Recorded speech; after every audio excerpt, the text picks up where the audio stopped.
Find the radius of convergence for this function. How do we do it? We do the ratio test. And the ratio test says the limit is the limit of n goes to infinity, the absolute value of a sub n plus 1 over a sub n. Wherever it's less than 1, the series converges because in those locations, that means the next term over the previous term, the ratio is less than 1, which means the next term is lower than the previous term. The terms are getting smaller. They will add up to infinity, have a finite sum. They'll converge. Okay, let's find out what x values make that happen, the radius of convergence. Well, limit n goes to infinity, so we need a sub n plus 1. So that means I'm going to put n plus 1 right in there. N plus 1 factorial squared times x to the n plus 1 right there over, and then n plus 1 right there. So 2 n plus 1 whole thing factorial. Like that, like so. Okay, and then now that's all a sub n plus 1. Now I'm going to go over and I got to put a sub n down here, which would be n factorial squared times x to the n over 2n factorial. But I don't want fraction over fraction. Instead, flip this up, multiply by the upside down dividing. It's just upside down multiplying, as I think you know. So that'll be quicker times. Let's just do it. So I'm going to do this upside down. So it'll be 2n factorial like that. N factorial squared x to the n. All right, there it is upside down. And then we want the absolute value of that less than 1 because in those locations, it'll converge. So then we go, okay, what's the limit? N goes to infinity. Okay, so now here's the tricks. Whoops, let me give a little more room here. So we're going to do some tricks. We got to get stuff to cancel.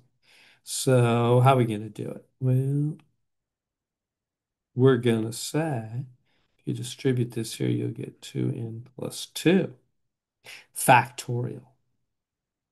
So what, and then up here, this n plus 1 factor, I'm going to say, look, that's n plus 1 times n factorial. The whole thing is still squared. Do you see that? I did this n plus 1 factorial and wrote it as n plus 1 times n factorial. That's like taking 7 factorial and saying, look, that's 7 times 6 factorial. So I did right, that's 7 times 6 factorial. Just go down by 1 and factorial the rest of the way. Go down by 1, factorial the rest of the way. Still squared. Why am I doing that weird thing? Because I want that n factorial to cancel, n factorial squared to cancel with that one on the bottom. The x stuff, you know what to do with that. X to the n times x to the 1, right? Because powers add. On the bottom, this 2n plus 2 factorial, I want to factor with 2n factorial on the top. I want to cancel, I mean, with that. So 2n plus 2 factorial is 2n plus 2 times 2n plus 1. Just keep one down 1 times 2n factorial, right? Again, that's like taking 7. Whoops, that's not what I meant to do. It's like taking 7 factorial and saying, look, that's 7 times 6 times 5 factorial. You can peel off a couple and factorial the rest of the way. So what I did, 2n plus 2 factorial, just keep going down by 1, and then factorial the rest of the way, same thing. And that allowed me to cancel. Times, and then the other one, 2n factorial, n factorial squared, x to the n. Where is the absolute value of that? Less than 1. Okay, now we can cancel. Lots of good things are going to happen. It's going to be a happy, happy step. We're going to clean up the mess. So what are we going to get? Let's come on in and do it. So 2n factorial, 2n factorial. Bye-bye. That's why we did that. Oh, just to save a step, I don't want to do the whole thing. This, you can put this 2 power here and here separately, right? Because the 2 power was on the whole outside, so it's separate.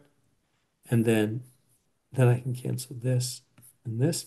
I'm still left with n plus 1 squared. So I'm going to circle things that are left over, cross off things that go away, circle that x, and then circle. I just like circle or cross off everything so I make sure I don't lose any of the terms. There's a lot of mess here. That's it. Everything's circled or crossed off. Absolute value less than 1. Okay. Now, where does that leave us? Limit n goes to infinity. And then going to infinity. Remember what happens with these terms? You go to infinity. All that matters are the most powerful terms. This is going to be n squared and this 2n times 2n, 4n squared. That's all that matters. Times the x, absolute value less than 1. Do you see that? Because if you FOIL out that n plus 1 squared, right, it'll be n squared plus 2n plus 1. But I don't care about those lower power terms. I'm going to infinity. Remember, if you're going to infinity, you're going to plug in infinity here. Infinity plus 1, the plus 1 doesn't matter. So really, you can just say, forget about him. Forget about that plus 2. Forget about that plus 1. It's just n squared and 2n times 2n, 4n squared. Do you see that? Well, since we're going to infinity, now if we're going to limit and goes to 3 or something, then everybody matters. But if you're going to infinity, right? 2 times infinity plus 2, what's the plus 2? It's nothing. What's the plus 1? Numbers multiplied matter. 2, like if you have $1 million, 2 times a million's 2 million. That matters. But plus $2, who cares? Right? Numbers add and subtracted are nothing. So it's 2n times 2n, 4n squared. The top is just n squared. Okay.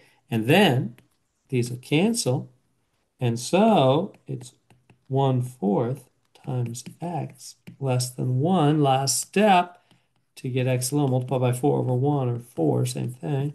Boom, absolute value of x is less than 4. That's the radius of convergence, meaning as long as absolute value of x is less than 4, which is the same thing as saying x is between -4 and +4, as long as that's your radius, you call that a radius, right? Because from center 0, that's 4 to the right, 4 to the left, like a radius, like from the middle to the edge.